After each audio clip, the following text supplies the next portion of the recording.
കർത്താവിൽ സ്നേഹമുള്ള പ്രിയ സഹോദരി സഹോദരന്മാരെ, ഗുഡ്നസ് TV-യുടെ വെർബും ഡോമിനി എന്ന പ്രോഗ്രാമിലേക്ക് നിങ്ങളേവരെയും ഞാൻ ഹൃദയപൂർവ്വം സ്വാഗതം ചെയ്യുകയാണ്.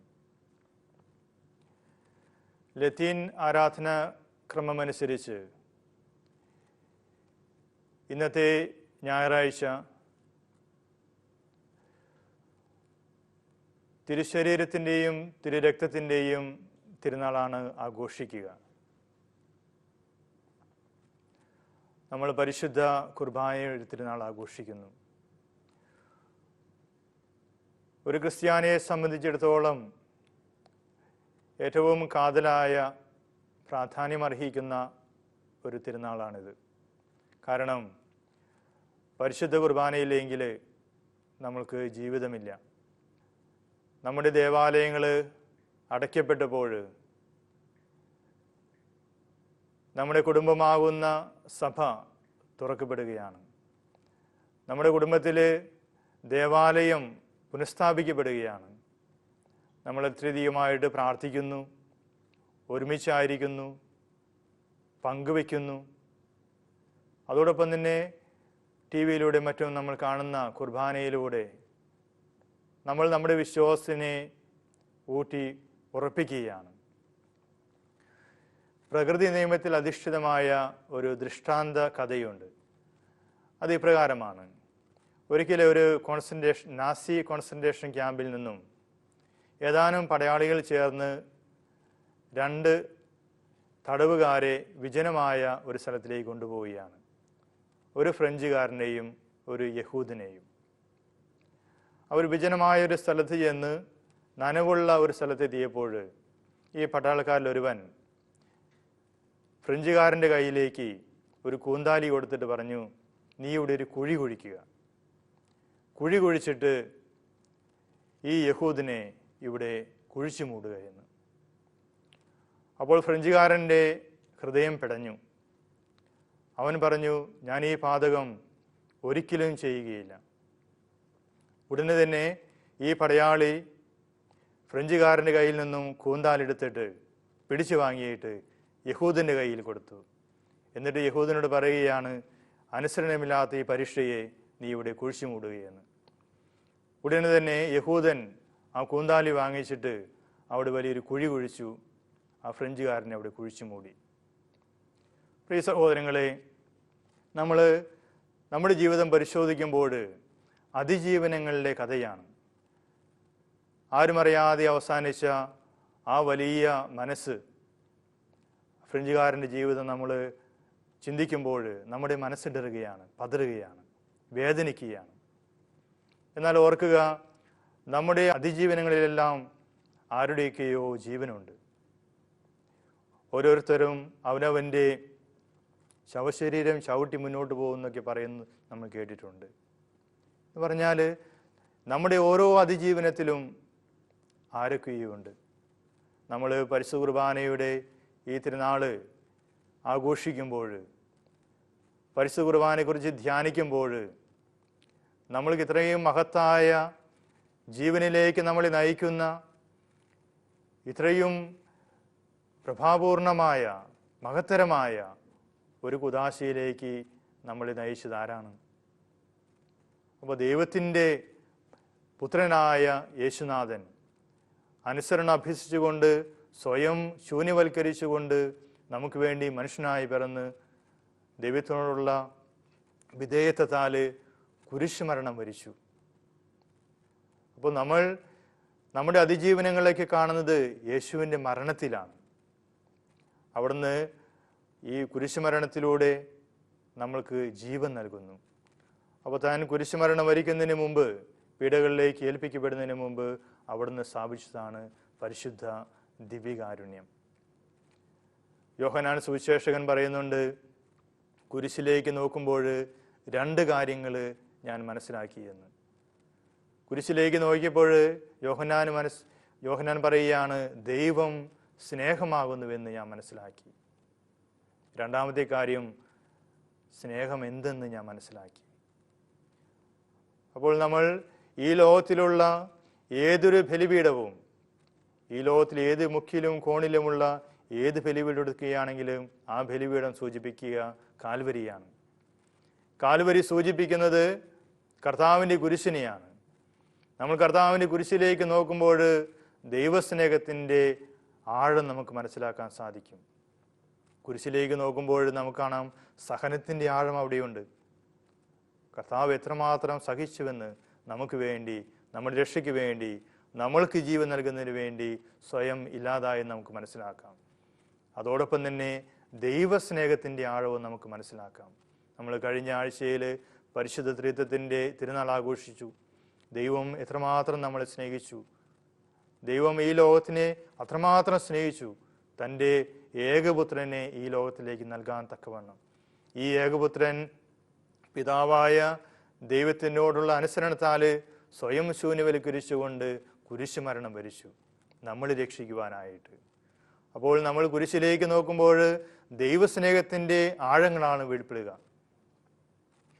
ഇന്നത്തെ സുവിശേഷ ഭാഗം യോഹന്നാന്റെ സുവിശേഷം 6-ാം അധ്യായം 51 മുതൽ 58 വരെയുള്ള തിരുവചനങ്ങളാണ് നമ്മൾ വായിക്കുക. നമുക്ക് സുവിശേഷ ഭാഗം ഹൃദയപൂർവ്വം ശ്രവിക്കാം. സ്വർഗത്തിൽ നിന്നിറങ്ങിയ ജീവനുള്ള അപ്പം ഞാനാണ്. ആരെങ്കിലും ഈ അപ്പത്തിൽ നിന്ന് ഭക്ഷിച്ചാൽ അവൻ എന്നേക്കും ജീവിക്കും. ലോകത്തിൻ്റെ ജീവന് വേണ്ടി ഞാൻ നൽകുന്ന അപ്പം എൻ്റെ ശരീരമാണ്. ഇതേപ്പറ്റി യഹൂദർക്കിടയിൽ തർക്കമുണ്ടായി. തൻ്റെ ശരീരം നമുക്ക് ഭക്ഷണമായി തരാൻ ഇവന് എങ്ങനെ കഴിയും എന്നവർ ചോദിച്ചു.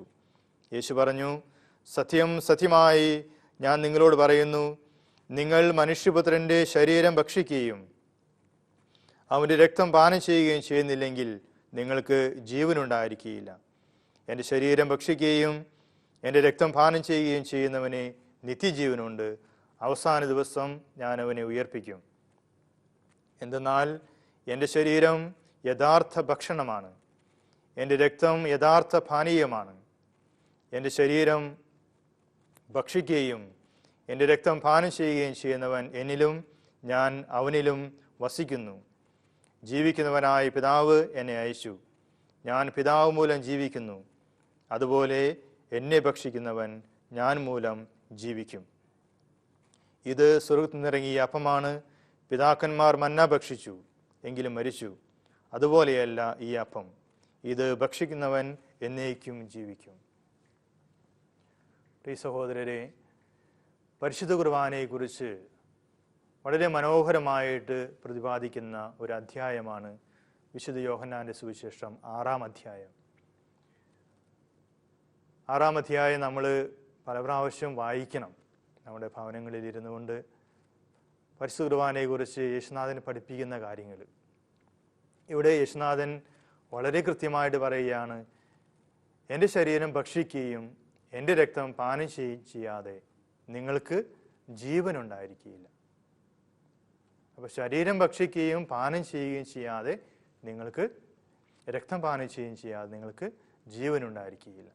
അപ്പോൾ ഈ വചനങ്ങൾ ശ്രവിച്ചപ്പോൾ അവിടെ ഉണ്ടായിരുന്ന വ്യക്തികൾക്ക് കർത്താവിലെ ഇടർച്ച തോന്നുകയാണ്. അവർ ചോദിക്കുന്നു, കർത്താവ് ഞങ്ങൾ എങ്ങനെ ഇത് ചെയ്യും?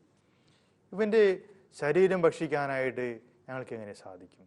രക്തം പാനം ചെയ്യാൻ ഞങ്ങൾക്ക് സാധിക്കും? അവർക്ക് ഇടർച്ച വന്നു. അപ്പോൾ അവർ പറയുന്ന കാര്യമാണ്, ഇത് വളരെ ദുഷ്കരമായ വചനങ്ങളാണ്, കഠിനമാണ്, ഞങ്ങൾക്ക് ഇത് ഉൾക്കൊള്ളുവാനായിട്ട് സാധിക്കുന്നില്ല. അതുകൊണ്ട് സുവിശേഷത്തിൽ വളരെ കൃത്യമായിട്ട് എഴുതി വയ്ക്കുന്നുണ്ട്, അന്നു മുതൽ അനേകം പേര് അവനെ വിട്ടുപോയി. അന്നു മുതൽ അനേകം പേര് അവന് വിട്ടുപോയി.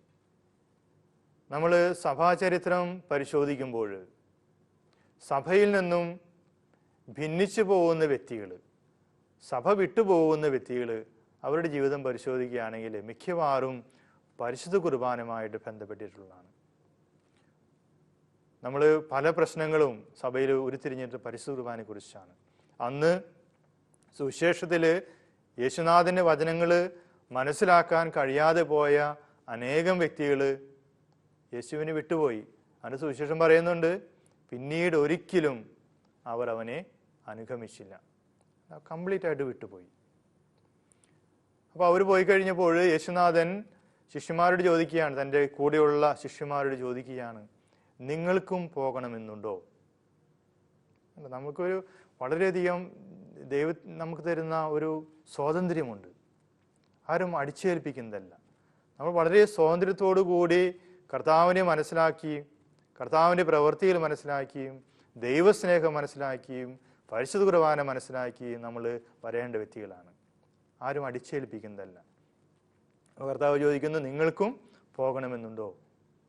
അപ്പോൾ പത്രോസ് ശ്ലീഹ മറുപടി പറയുന്നു, കർത്താവേ, ഞങ്ങൾ ആരുടെ അടുക്കിലേക്ക് പോകും? നിത്യജീവന്റെ വചസ്സുകൾ നിന്റെ പക്കലാണല്ലോ. കർത്താവെ, ഞങ്ങൾ ആരുടെ പക്കലേക്ക് പോകും? നിത്യജീവന്റെ വചസ്സുകൾ നിന്റെ പക്കലാണല്ലോ. പ്രിയ സഹോദരങ്ങളെ, ഇതാണ് സഭയുടെ മനസ്സ്. ഇതായിരുന്നു അന്ന് അപ്പോസ്തലന്മാരുടെ മനസ്സ്. ഇത് തന്നെ സഭയുടെ മനസ്സും. ഇത് തന്നെയാണ് ക്രിസ്തുവിൽ വിശ്വസിക്കുന്ന ഓരോ വിശ്വാസികളുടെയും മനസ്സും. കർത്താവെ, ഞങ്ങൾ ആരുടെ പക്കലേക്ക് പോകും? നിത്യജീവന്റെ വചസ്സുകൾ നിന്റെ പക്കലാണല്ലോ. അപ്പോൾ നമ്മൾ പരിശുദ്ധ കുർബാനയെക്കുറിച്ച് ആഴത്തിൽ ധ്യാനിക്കേണ്ട ആവശ്യമുണ്ട്. ജോൺ പോൾ രണ്ടാമൻ മാർപ്പാപ്പ പറയുന്ന കാര്യമാണ്, ഏറ്റവും 2 നെടുന്തൂണുകളാണ് ക്രിസ്തീയ വിശ്വാസത്തിന്. ഒന്ന് പരിശുദ്ധ കുർബാനയും 2 പരിശുദ്ധ അമ്മയോടുള്ള ഭക്തിയും. ഈ 2 കാര്യങ്ങൾ നമ്മുടെ ജീവിതത്തിലുണ്ടെങ്കിൽ നമ്മൾക്ക് പിടിച്ചു നിൽക്കാൻ സാധിക്കും, തളർന്നു പോവുകയില്ല. അപ്പോൾ നമ്മൾ പരിശുദ്ധ കുർബാനയിൽ നിന്നും ഒരു ശക്തി ആർജിച്ചുകൊണ്ട് നമുക്ക് പോകാൻ സാധിക്കണം. ബെനഡിക്റ്റ് 16 മാർപ്പാപ്പ സാക്രമെന്തും കാരിത്താത്തിസ് എന്ന തൻ്റെ ചാക്രിക ലേഖനത്തിലെ പരിശുദ്ധ കുർബാനയെക്കുറിച്ച് വളരെ മനോഹരമായിട്ട് പ്രതിപാദിക്കുന്നുണ്ട്. അപ്പോൾ അദ്ദേഹം പറയുന്ന ഒരു പ്രധാനപ്പെട്ട വാചകം, പരിശുദ്ധ കുർബാന എന്ന് പറഞ്ഞാൽ കർത്താവിൻ്റെ മണിക്കൂറിലേക്കുള്ള പ്രവേശന കവാടമാണ്. പരിശുദ്ധ കുർബാന കർത്താവിൻ്റെ മണിക്കൂറിലേക്കുള്ള പ്രവേശന കവാടമാണ്. വളരെ മനോഹരമായ ഒരു സന്ദേശമാണ് അവിടെ കൊടുക്കുക. ഈ ചാക്രിക ലേഖനം ആരംഭിക്കുമ്പോൾ 1-ാമത്തെ ഖണ്ഡികയിൽ അദ്ദേഹം പരിശുദ്ധ കുർബാനയെക്കുറിച്ച് പറയുന്നത്, അവിടെ യേശുവിൻ്റെ വാക്കുകളും പ്രവൃത്തിയും, യേശുവിൻ്റെ വാക്കുകളും പ്രവൃത്തിയും. അപ്പോൾ പരിശുദ്ധ കുർബാന ആദ്യത്തിൽ തന്നെ പറയുന്നുണ്ട്, അവിടുന്ന് നമ്മളെ അനന്തമായിട്ട് സ്നേഹിച്ചു. അവൻ നമ്മളെ അനന്തമായിട്ട് സ്നേഹിച്ചു. വിശുദ്ധ യോഹന്നാന്റെ സുവിശേഷം 14-ാം അധ്യായത്തിൽ വായിക്കുന്നു. അവൻ തനിക്കുണ്ടായിരുന്നവരെ അന്ത്യം വരെ സ്നേഹിച്ചു. പിന്നെ ഏറ്റവും മഹത്തരമായൊരു പ്രവൃത്തി അവൻ അവിടെ ചെയ്തു. ശിഷ്യന്മാരുടെ പാദങ്ങൾ കഴുകിക്കൊണ്ട് സേവനത്തിൻ്റെ പ്രവൃത്തി. അപ്പോൾ പരിശുദ്ധ കുർബാന എന്ന് പറഞ്ഞു കഴിഞ്ഞാൽ മാർപ്പാപ്പ പറയുന്ന അതിൻ്റെ ഒരു ചാക്രിക ലേഖനത്തിൻ്റെ ഉള്ളടക്കം ഇത് തന്നെയാണ്. പറഞ്ഞാൽ അവിടുന്ന് അനന്തമായിട്ട് അവസാനം വരെ തനിക്കുണ്ടായിരുന്നവരെ സ്നേഹിച്ചു. അപ്പോൾ സ്നേഹത്തിൻ്റെ ഒരു അരൂപിയിലേക്ക് നമുക്ക് പ്രവേശിക്കാൻ സാധിക്കണം. അതുപോലെ തന്നെ സേവനത്തിൻ്റെ അരൂപിയിലേക്ക്. അപ്പോൾ നമ്മൾ ഓരോ പ്രാവശ്യവും പരിശുദ്ധ കുർബാന അർപ്പിച്ചുകൊണ്ട് നമ്മൾ പുറത്തേക്ക് പോകുമ്പോൾ നമ്മൾ യേശുവിനെ, മഹത്വപൂർണനായ യേശുവിനെ നമ്മൾ ആരാധിക്കുന്നു. നമ്മുടെ മനസ്സിനൊക്കെ ശാന്തി ഉണ്ടാകുന്നു, സമാധാനമുണ്ടാകുന്നു. പിന്നെ പുറത്തു പോയി കഴിഞ്ഞാൽ നമ്മൾ ചെയ്യേണ്ട കാര്യങ്ങളാണ് മാർപ്പാപ്പ പറയുക. നിങ്ങൾ ആ സ്നേഹം നിങ്ങൾക്ക് പുറത്ത് കൊടുക്കാനായിട്ട് സാധിക്കണം, മറ്റുള്ളവരെ സേവിക്കുവാനായിട്ട് സാധിക്കണം. അപ്പോൾ കർത്താവിൻ്റെ പ്രവൃത്തിയും കർത്താവിൻ്റെ വചനവും അത് നമ്മുടെ ജീവിതമായിട്ട് മാറുമ്പോഴാണ് പരിശുദ്ധ കുർബാനയ്ക്ക് യഥാർത്ഥമായ അർത്ഥം നമ്മുടെ ഓരോരുത്തരുടെയും ജീവിതത്തിലേക്ക് ഉണ്ടാവുക. അപ്പോൾ മാർപ്പാപ്പ പറയുന്ന വാചകം, പരിശുദ്ധ കുർബാന എന്ന് പറഞ്ഞു കഴിഞ്ഞാൽ കർത്താവിൻ്റെ മണിക്കൂറിലേക്കുള്ള പ്രവേശന കവാടമാണെന്ന് പറയുമ്പോൾ ഈ പരിശുദ്ധ കുർബാനയിലൂടെയാണ് നമ്മൾ യേശുവായിട്ട് മാറുക. നമ്മിലൂടെ യേശുവിൻ്റെ പ്രവൃത്തികൾ വെളിപ്പെട്ട് കിട്ടുക. കർത്താവിൻ്റെ മണിക്കൂർ എന്ന് പറഞ്ഞാൽ എന്താണ്? അത് അവിടുത്തെ പീഡാസഹനവും മരണവും മഹത്വപൂർണമായ ഉയർപ്പുമാണ്. ഈ മണിക്കൂറിനോട് ചേർന്ന് തന്നെയാണ് പരിശുദ്ധ കുർബാന സ്ഥാപിക്കുക. അപ്പോൾ യേശുവിൻ്റെ ജീവിതത്തിൻ്റെ ആകെത്തുകയാണ് അവിടെ കാണുക. വിശുദ്ധ ലൂക്കായുടെ സുവിശേഷത്തിൽ അവസാനത്തെ അധ്യായത്തിൽ കാണുന്നത് മുഴുവനും യേശുവിൻ്റെ മരണം, യേശുവിൻ്റെ സഹനം, മരണം, ഉത്ഥാനം, ഈ 3 കാര്യങ്ങളിലൂടെ അവിടുന്ന് നമ്മളെ കാത്തിരിക്കുകയാണ്. യേശു തൻ്റെ സഹനത്തിലൂടെയും മരണത്തിലൂടെയും ഉത്ഥാനത്തിലൂടെയും യേശുവിൻ്റെ സ്നേഹത്തിലേക്ക് നമ്മളെ മാടി വിളിക്കുകയാണ്, നമ്മളെ കാത്തിരിക്കുകയാണ്. ഇത് തന്നെയാണ് പരിശുദ്ധ കുർബാന. അപ്പോൾ നമ്മൾ പരിശുദ്ധ കുർബാന അർപ്പിച്ചിട്ട് നമ്മൾ മറ്റു വിധത്തിൽ ജീവിക്കുകയാണെങ്കിൽ, നമ്മുടെ ജീവിതത്തിൽ സ്നേഹമില്ലെങ്കിൽ ആ പരിശുദ്ധ കുർബാന കൊണ്ട് അർത്ഥമില്ല. നമ്മുടെ ജീവിതത്തിൽ ഒരു സേവന മനോഭാവമില്ലെങ്കിൽ അതുകൊണ്ട് അർത്ഥമില്ല. അതുകൊണ്ടാണ് പരിശുദ്ധ കുർബാനയുടെ ഒരു കമ്മ്യൂണിറ്റി ആയിട്ട് മാറുവാനാണ് ഓരോ കുടുംബവും ക്ഷണിക്കപ്പെട്ടിരിക്കുക. നമ്മൾ ആ ചാക്രി ലേഖനം വളരെ മലയാളത്തിലേക്കുള്ള ഒരു ചാക്രി ലേഖനമാണ്.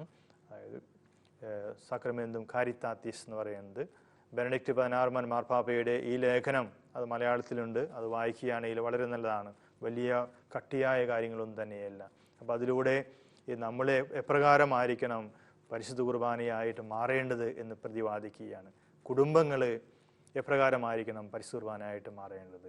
അപ്പോൾ ഞാൻ നേരത്തെ പറഞ്ഞു, നമ്മൾ ടി വിയിലൂടെ കാണുമ്പോഴൊക്കെ നമ്മൾ കാണുകയാണ്, എന്നാൽ അതൊരു അനുഭവമായിട്ട് മാറ്റുവാനായിട്ട് നമുക്ക് സാധിക്കണം. നമ്മുടെ കുടുംബങ്ങൾ ദിവ്യകാരുണ്യ ഭവനങ്ങളായിട്ട് മാറണം. അവിടെയാണ് നമുക്ക് യഥാർത്ഥത്തിൽ ഈ പരിശുദ്ധ കുർബാനയുടെ ശക്തി ദർശിക്കുവാനായിട്ട് സാധിക്കുക.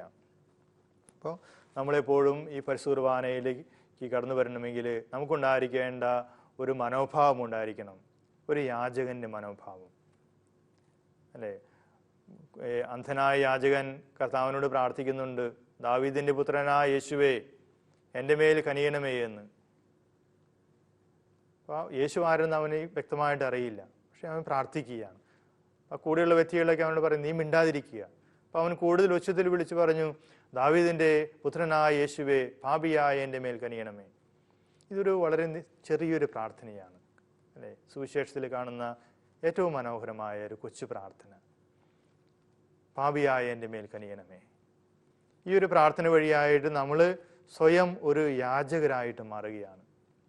കർത്താവിൻ്റെ വലിയ ആ ഒരു വിശുദ്ധിക്ക് മുമ്പിൽ പാപികളായി നമ്മൾ പ്രാർത്ഥിക്കുകയാണ്, കർത്താവേ പാപിയായ എൻ്റെ മേൽ കനിയണമേ.